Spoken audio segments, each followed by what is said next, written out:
मैं सुरेंद्र सिंह चरण सहचारी अर्थशास्त्र। आज हम देखेंगे परिवर्तनशील अनुपातों का नियम, जिसका प्रश्न पूछा जाता है कि उत्पादन के परिवर्तनशील साधनों की तीन अवस्थाओं की व्याख्या कीजिए और समझाइए कि दूसरी अवस्था ही प्रासंगिक क्यों है। रेखा चित्रों का प्रयोग कीजिए। आधुनिक अर्थशास्त्रियों के अनुसार उत्पत्ति ह्रास नियम केवल कृषि के क्षेत्र में ही लागू होता है, वर्ण उत्पत्ति के प्रत्येक क्षेत्र में लागू होता है। तो प्रारंभिक जो अर्थशास्त्री थे वो मानते थे कि उत्पत्ति ह्रास नियम केवल कृषि के क्षेत्र में लागू होता है, जबकि आधुनिक अर्थशास्त्रियों का मानना है कि उत्पत्ति का नियम केवल कृषि क्षेत्र पर ही लागू नहीं होता, उत्पत्ति के प्रत्येक क्षेत्र में लागू होता है। आधुनिक अर्थशास्त्रियों ने उत्पत्ति ह्रास नियम की व्यापक क्रियाशीलता पर जोर देते हुए इस नियम को परिवर्तनशील अनुपातों का नियम के नाम से पुकारा। इस नियम को आधुनिक अर्थशास्त्रियों ने अनुपातों का नियम, प्रतिफलों का नियम या सीमांत उत्पादकता ह्रास नियम के नाम से जाना। आधुनिक अर्थशास्त्रियों का मत है कि यह नियम यह प्रकट करता है कि उत्पादन के साधनों के संयोग में अगर अन्य साधनों को स्थिर रखकर एक साधन की मात्रा में वृद्धि की जाए तो एक सीमा के बाद उत्पत्ति क्रमशः घटती है। यानी अन्य साधनों को स्थिर रख लें और एक साधन को परिवर्तनशील रखें तो अंत में जाके या एक सीमा के बाद उत्पत्ति घटेगी और उसी को क्या कहेंगे, उत्पत्ति ह्रास नियम कहेंगे। परिवर्तनशील अनुपातों के नियम का अर्थ यह है कि एक स्थिर साधन के साथ एक परिवर्तनशील साधन लगाने से साधनों का अनुपात बदल जाता है। हम उसका प्रभाव उत्पत्ति की मात्रा पर देखते हैं। यह प्रभाव बढ़ते हुए प्रतिफल, समान प्रतिफल एवं घटते हुए प्रतिफल तीनों रूपों में प्रकट हो सकता है, लेकिन बढ़ते हुए प्रतिफल शुरू में एक सीमा तक ही मिलते हैं और अंत में घटते हुए सीमांत प्रतिफलों की स्थिति आती है। अतः मूलतः परिवर्तनशील अनुपातों के नियम में ह्रासमान प्रतिफल का नियम ही समाया हुआ है, इसलिए दोनों को एक ही माना जाता है। यह अल्पकाल में लागू होता है। यानी हम स्थिर साधन के साथ परिवर्तनशील साधन की इकाइयाँ बढ़ाएंगे तो पहले बढ़ते फिर समान और अंत में घटते हुए प्रतिफल ही मिलते हैं। तो जैसे परिवर्तन जो उत्पत्ति ह्रास नियम में होता है वही प्रक्रिया परिवर्तनशील अनुपातों में होती है, पर यहाँ क्या कर दी, एक स्थिर साधन के साथ परिवर्तनशील साधन की इकाइयाँ बढ़ाते जा रहे हैं। जैसे 1:1, 1:2, 1:3, यानी एक स्थिर साधन के साथ जो इकाई बढ़ा रहे हैं, श्रम की इकाई 1, 2, 3, तो ये अनुपात बदल रहा है इसका, तो इसे क्या कहेंगे हम, परिवर्तनशील अनुपातों का नियम कहेंगे। इसमें एक स्थिर साधन के साथ एक परिवर्तनशील साधन की बढ़ती हुई मात्राएं लगाई जाती है और जिससे एक सीमा के बाद सीमांत भौतिक उत्पत्ति, मार्जिनल फिजिकल प्रोडक्शन MPP घटने लगती है। रिचर्ड लिप्सेव के अलग क्रिस्टल के अनुसार ह्रासमान प्रतिफल नियम यह बताता है कि यदि एक परिवर्तनशील साधन की बढ़ती हुई मात्राएं एक स्थिर साधन की दी हुई मात्रा के साथ प्रयुक्त की जाती है तो परिवर्तनशील साधन की सीमांत उत्पत्ति व औसत उत्पत्ति अंततोगत्वा घटती है। इसे उत्पत्ति ह्रास नियम कहा जाता है। हम लेते हैं उत्पत्ति ह्रास नियम या परिवर्तनशील अनुपातों के नियम की मान्यताएं कि टेक्नोलॉजी दी हुई होती है। जो उत्पादन की तकनीक है उसको हम क्या मान के चलते हैं, स्थिर मान के चलते हैं कि वो पहले से दी हुई है। साधनों के अनुपात स्थिर नहीं रहते वरना बदल सकते हैं कि यहाँ 1:, जैसे 1 है, 1:2, तो यहाँ अनुपात क्या होगा, साधनों का बदलते जाएंगे।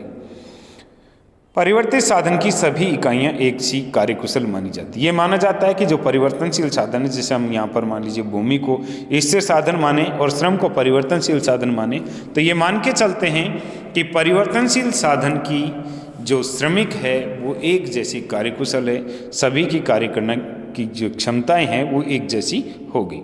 साधनों का पहले से ही सर्वोत्तम संयोग मानकर चला जाता है। ये माना जाता है कि जो संयोग साधनों का काम लिया जा रहा है वो सर्वोत्तम है, उसमें किसी प्रकार के परिवर्तन करने से कोई विशेष फायदा नहीं होगा। परिवर्तनशील अनुपातों के नियम या उत्पत्ति ह्रास नियम की व्याख्या। माना एक उत्पादक अपने कारखाने में उत्पादन के विभिन्न साधनों का प्रयोग कर रहा है, वह उत्पादन में वृद्धि हेतु अन्य साधनों को स्थिर रखते हुए परिवर्तनशील साधन श्रम की उत्तरोत्तर इकाइयाँ बढ़ाता है। तो परिणाम स्वरूप कुल उत्पत्ति सीमांत उत्पत्ति, औसत उत्पत्ति की 3 अवस्थाएं दृष्टिगोचर होती है। तो यहाँ सीमांत उत्पत्ति ज्ञात करने के लिए dTp/dq, AP ज्ञात करने के लिए Tp/q ज्ञात कर सकते हैं। परिवर्तनशील अनुपातों के नियम की 3 अवस्थाएं ले रहे हैं यहाँ पर।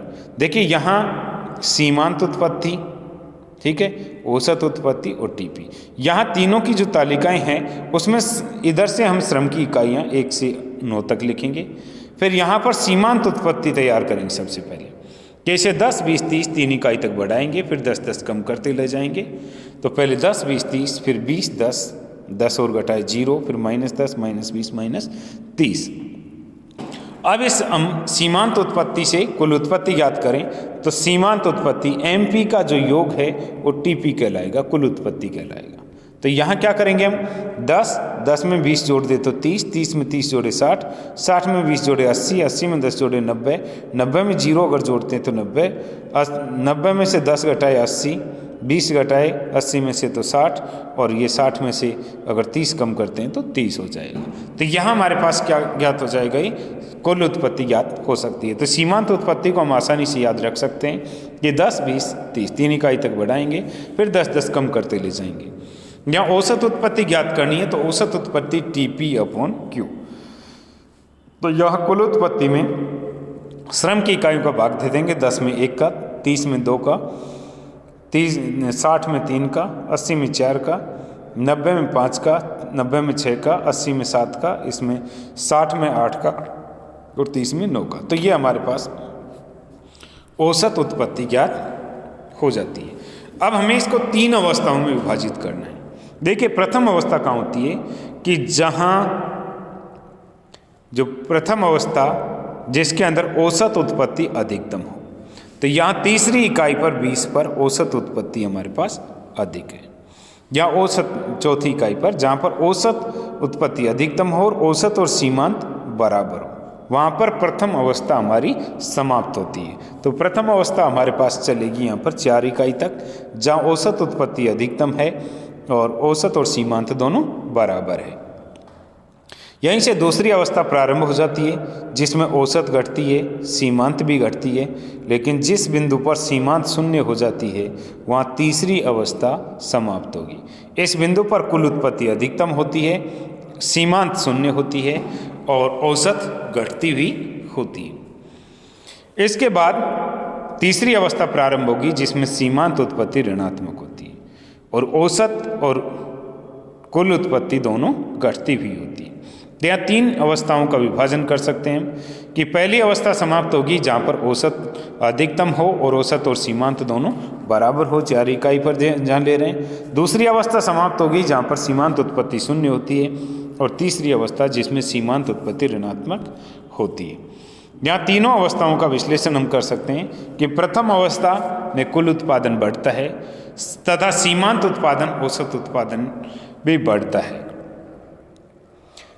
जो द्वितीय अवस्था है, द्वितीय अवस्था में है कि सीमांत उत्पादन औसत उत्पादन के बराबर होता है और तथा तब से द्वितीय अवस्था प्रारंभ होती है, और द्वितीय अवस्था में सीमांत उत्पादन औसत उत्पादन दोनों ही घटते हैं लेकिन धनात्मक होते हैं, और कुल उत्पादन है वो घटती हुई दर से बढ़ता है। तीसरी अवस्था जिसमें सीमांत उत्पादन ऋणात्मक होता है, औसत उत्पादन और कुल उत्पादन दोनों घटते हैं। इनका हम रेखा चित्र इस तरीके से बना सकते हैं। रेखा चित्र का टीपी, देखिए ये जो टीपी एल वक्र है वो इस तरीके से जाता है कि पहले यहाँ से प्रारंभ से इस तरीके से जाके ऐसे घूमेगा। तो यहाँ जो हमारे पास इसकी प्रवृत्ति रहेगी टीपी वक्र की, ये देखिए इस तरीके से जा रहा है ऐसे, ठीक है। इसके मूल बिंदु से यहाँ से एक रेखा इस तरीके से खींच देंगे, एक स्पर्श रेखा खींचेंगे जो इसको स्पर्श कर जाए, एक अधिकतम बिंदु पर स्पर्श रेखा खींचते हैं। तो एक स्पर्श रेखा ये खींच रखी, एक मूल बिंदु से खींचिए और एक ये खींचिए। प्रारंभ में ये बढ़ती हुई दर से बढ़ता है, इसके बाद में ये घटती हुई दर से बढ़ता है, और यहाँ अधिकतम होने के बाद में घटने लगता है। इसी से हम ये नीचे के वक्र निर्धारित कर सकते हैं कि ये पॉइंट जो स्पर्श किया है यहाँ पर, यहाँ से एक लाइन डाल देते हैं सीधी, एक लाइन यहाँ से डालेंगे और एक अधिकतम बिंदु से। अधिकतम बिंदु हम देखिए यहाँ से भी होता है यहाँ तक, तो लास्ट के जो बिंदु है वहाँ से अधिकतम बिंदु की लाइन डालेंगे। यहाँ औसत उत्पत्ति और सीमांत उत्पत्ति के वक्र बनाए। देखिए जो बीच की लाइन जो मूल बिंदु से स्पर्श करती है, यहाँ औसत और सीमांत बराबर होते हैं। तो जो मूल बिंदु से एक स्पर्श रेखा खींची जाए और वो जिस वक्र पर स्पर्श करे वहाँ हमेशा औसत अधिकतम होता है और औसत और सीमांत बराबर होते हैं। तो इसलिए इस लाइन को खींच के यहाँ औसत को अधिकतम करना है इस पर, और इसके बाद में इसको कम करते ले जाना है। यहाँ अगर हम इसको निकालें तो ये प्रारंभ में जो कुल उत्पत्ति बढ़ती है इधर से बढ़ती है, तो यहाँ सीमांत बढ़ती है, फिर अधिकतम होने के बाद घटने लग जाती है, और जिस बिंदु पर औसत अधिकतम होता है उस बिंदु पर ये इसके बराबर होती है, और जिस बिंदु पर कुल अधिकतम होता है वहाँ सीमांत उत्पत्ति शून्य होती है। तो इसके बिंदु को इसको यहाँ से काटती हुई नीचे की ओर चली जाती है, तो इस बिंदु को यहाँ से काटती हुई सीमांत जाएगी। तो यहाँ हमारे पास इसको इधर से ये जो स्थिर साधन है, जो भूमि ली जा रही है, उसकी सीमांत उत्पत्ति इस बिंदु से L2 से पहले ऋणात्मक होती है, ठीक है। और AP जो इस तरीके से हम खींच सकते हैं, यहाँ पर कुल उत्पत्ति अधिकतम होगी जब औसत उत्पत्ति जो स्थिर साधन है औसत उत्पत्ति उसकी अधिकतम होती है और इसके बाद घटने लग जाती है। और ये जो सीमांत उत्पत्ति यहाँ से ऋणात्मक से ऊपर बढ़ती है, यहाँ दोनों एक दूसरे को काटती हुई चली जाती है आगे। तो यहाँ हम इन तीनों अवस्थाओं का विश्लेषण करते हैं कि उत्पादन की प्रथम अवस्था जो यहाँ पर L2 तक रहेगी, L2 से L3 तक उत्पादन की द्वितीय अवस्था, और L3 के बाद में उत्पादन की तृतीय अवस्था होगी। यहाँ हम ये निर्धारित करते हैं कि पहली अवस्था, देखिए उत्पादन की प्रथम अवस्था जो यहाँ रेखा चित्र में O से L2 तक होगी। यहाँ कुल उत्पत्ति क्या होगी, बढ़ती हुई दर से बढ़ती है। औसत उत्पत्ति जो है लगातार बढ़ती है, सीमांत उत्पत्ति बढ़ती है और घटने लग जाती है। और यहाँ जो स्थिर साधन है श्रम, उसकी सीमांत उत्पत्ति ऋणात्मक होती है। तो यहाँ स्थिर साधन की पहली अवस्था है, उसमें स्थिर साधन की सीमांत उत्पत्ति ऋणात्मक होती है। दूसरी अवस्था जिसमें कुल उत्पत्ति घटती हुई दर से बढ़ती है, औसत और सीमांत दोनों घटती है लेकिन धनात्मक होती है, और इधर से स्थिर साधन की औसत और सीमांत उत्पत्ति दोनों बढ़ती है। और उत्पादन की तृतीय अवस्था जो L3 के बाद होगी, वहाँ कुल उत्पत्ति घटती है, औसत घटती है, सीमांत उत्पत्ति जो परिवर्तनशील साधन है उसकी सीमांत उत्पत्ति ऋणात्मक होती है, और जो यहाँ पर जो स्थिर साधन है उसकी औसत और सीमांत उत्पत्ति दोनों घटने लग जाती है। तो हमसे एक प्रश्न पूछा जाता है इसमें कि एक उत्पादक उत्पादन की कौन सी अवस्था में रहना पसंद करता है वो और क्यों। तो देखिए यहाँ हम निर्धारित करते हैं कि एक उत्पादक उत्पादन की जो प्रथम अवस्था है L3 से पहले, उसमें स्थिर साधन की सीमांत उत्पत्ति ऋणात्मक है, जबकि तीसरी अवस्था है L3 के बाद, उसमें परिवर्तनशील साधन श्रम की सीमांत उत्पत्ति ऋणात्मक होती है। जबकि जो उत्पादन की द्वितीय अवस्था जिसमें L2 से L3 के बीच में होगी, यहाँ किसी भी साधन की सीमांत उत्पत्ति ऋणात्मक नहीं होती, अतः एक उत्पादक उत्पादन की द्वितीय अवस्था में रहना पसंद करेगा।